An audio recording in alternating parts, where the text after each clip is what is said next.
Kasi cute lang yung gagawin nating session. Would you rather, ikaw, kung ano papiliin ka, anong mas gusto mo? Yan. And so let's have our first question. The first question is, on Valentine's Day, would you rather letter A, go on an 8-hour hike together? Letter B, have an 8-hour video call from far away. Ikaw? Ako letter A ako. Okay na ako Mag-hike? Mag-hike kami 8 hours. Kasi magkasama kami. 8 hours? Oo, kaya ko yun. Di ba pag-hike, kumaakyat Oo. sa bundok? Pero pag yung... Kaysa naman 8 hours kayo mag-video. Sa bagay, mag-board din ako dun. Para bang... Kasi ngayon, parang hindi na ako masyadong makwento. Para bang magkikwento lang ako, pero saglit na lang, tapos parang tahimik na kami parehas. So, Kapag nag-hike kayo, di ba? sa bagay, kasi Huwag ka niyang buhatin. Pero parang holding hands, kiss mo ko dito, mga ganyan. Pwede pa kayo lumante. Sige, A. A din ako. Hike together. So next question is, on your wedding anniversary, would you rather letter A, forget to give gift, or letter B, have your partner forget and not receive a gift? Una, hindi mo malilimutan mo siyang bigyan. Tapos yung pangalawa, siya yung nakalimot. At hindi ka rin naka-receive nung... Para kasi nga it's either selfish ka or selfless ka. Parang okay lang. Pero ako mas gustuin ko pa na B. Siya na lang makalimot. Kasi parang pag yung A, parang ikaw yung nakalimot, para bang, hindi kita, parang, magiging regretful sa akin na, hindi, parang magiging, maaalala mo ba yun na parang yung second anniversary? Ano ba yun? Wedding anniversary. Natin. Para bang nangyari na hindi mo na pwede siyang itama. Though okay lang naman na walang gift, pero it's a courtesy of your love. So, sige, okay lang. Kaya parang, Letter B ka. Letter B. Ako parang gusto ko letter A ako. Parang ako, okay lang na ako yung makalimot. Huwag lang siya. Hindi ko alam kung dahil ma-pride baga ako o ano lang. Pero kasi feeling ko, pagka ako yung nakalimot ngayon, pwede akong bumawi next anniversary. Sa bagay. Oo. Tsaka pwede ka naman magbigay ng gift kahit hindi wedding anniversary. Alam mo after honeymoon.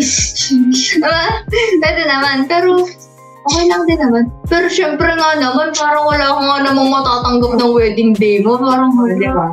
Sige. magkaiba tayo na Okay, so number 3. On kiss day, would you rather A, kiss your ex in front of my parents, or letter B, kiss a stranger while drunk and have it photographed to create an embarrassing memory? A ako. A ka. Yung ex na lang. I decided. Pwede naman ako stranger, kaya nga lang, sino? Sa akin naman dun sa stranger, okay lang sana ang mag-kiss while drunk. Pero kasi nakalagay, have it photographed to create an embarrassing memory. Parang naman. Diba? Pag makikita mo yung picture, parang mas maaalala mo yung kasyungan. Okay lang kasi sana kung hindi na photograph, mali mo, wala nakakita. Tsaka iniisip ko rin baka ba merong COVID yung baka may sakit ba? Yung stranger, at least yung ex ko, at least pamilya pa ba ako, kilala ko pa ba?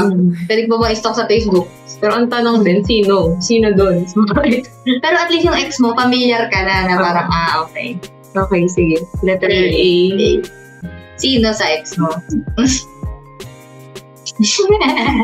Okay, number 4. Would you rather, letter A, being invited to your best friend's birthday party and meeting 5 exes, and letter B, spending your own birthday alone because nobody knows it's your birthday? It's either extrovert ka or introvert. Ako letter B ako. Letter B.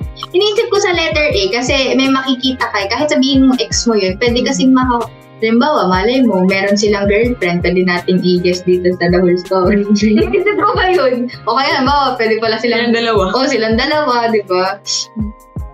Pero at the same time, parang birthday ko, kasi Pero Yung parang letter B, hindi birthday mo Oo. kasi mag-isa ka, tapos walang may alam na birthday mo. Tapos yung letter A, in-invite kasi best birthday ng best friend mo. Sa kami yung 5 mong ex. putik. Kaya nga lang kasi, baka malasing ba ako? Natigil binalang Regret. ako. Oo. So, binalang para safe. Pero kasi okay lang din. Okay lang. Oo, okay lang sa akin. Kasi, better pa sa akin wala akong kasama. Mas peaceful kasi. Solitude. Sarap. Introvert. Introvert, Okay, and the last one, number 5. On April Fool's Day, would you rather A, lie about everything you say for the entire day?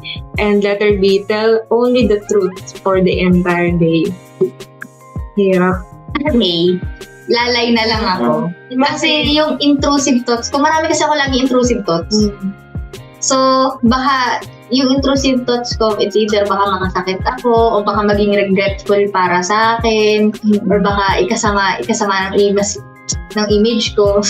So, na lang, lalay na lang. That's the safest thing to do. Pero, yun nga, syempre, mali namang mag-lie. Pero, April Fool's Day naman. April Fool's Day, maglalay na lang ako. April Fool's Day. So, kahit sabihin mo yung mga totoo, pwedeng isipin. Pwede mo sabihin na April Fool's Day kasi. kaya mo sinasabi. Ano kaya? Ano sa'yo? Ako, ako eh. Kasi yun yung pagkakataon na masabi ko yung katotohanan. Depende sa usap. Parang hackment. Na hindi ko na kailangan mag-sugarcoat since April Fool's Day naman, pwede kong gawin kinabukasan. Pero yun like kasi parang pwedeng gawin mong sarcastic. Maalin man, Kung ano na lang yung mas kaya mong gawin. Oo. Mag-lie na lang. Kasi ako mag-tell ako ng truth.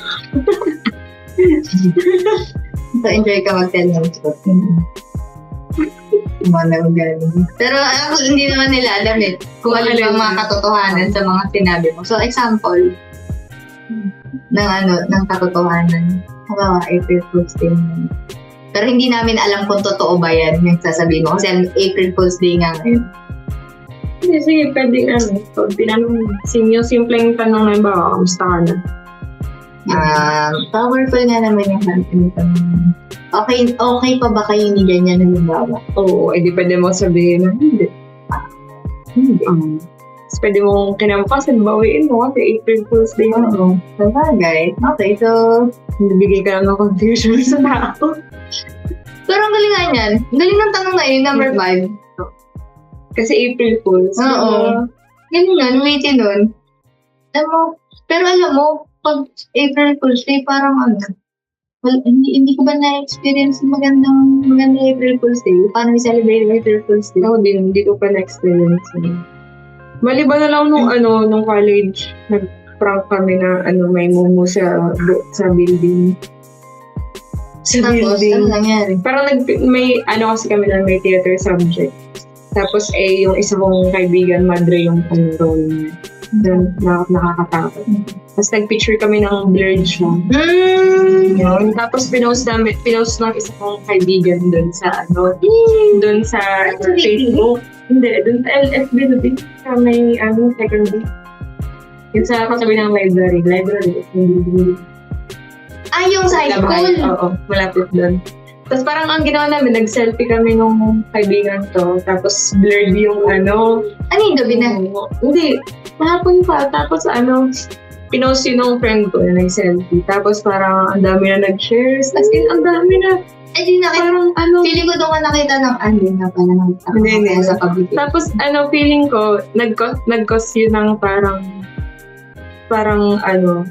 trauma. Pero parang na-curious yung rumor. Students. Oo, na parang pinag-uusapan na nila na may multo daw sa LSU. Pero familiar yan. Yung kwento na yan. Kasi merong time nun na gusto nga nilang pumunta dun sa gilid ng library yun eh. Gilid na tama. Kasi meron nga daw doon nakita. Tapos parang ang weird nga din daw. Kasi bakit umaga?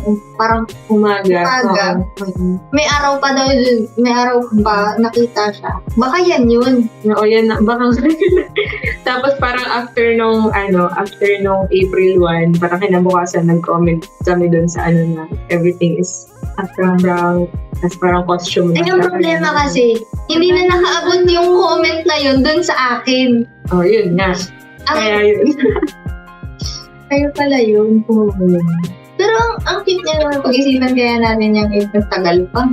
Isang taon. Next year. Next year pa. Anyways, meron ba kayong suggestions about would you rather questions? Oo nga. Would you rather questions or what would you do? Kasi probably masusundan pa naman natin to ng mga would you rather questions and we will answer it truthfully. Kayo din.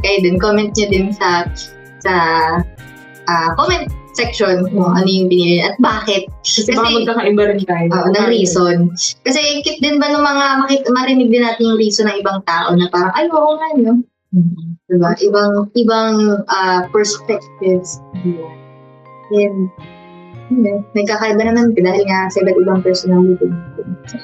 So yeah, thank you guys for watching this short video that we made, and we had so much fun today, and I hope you also had fun. So comment down below your thoughts about this video and we'll check it out later. Share your stories as well. Okay, so Stay tuned for the next video. bye.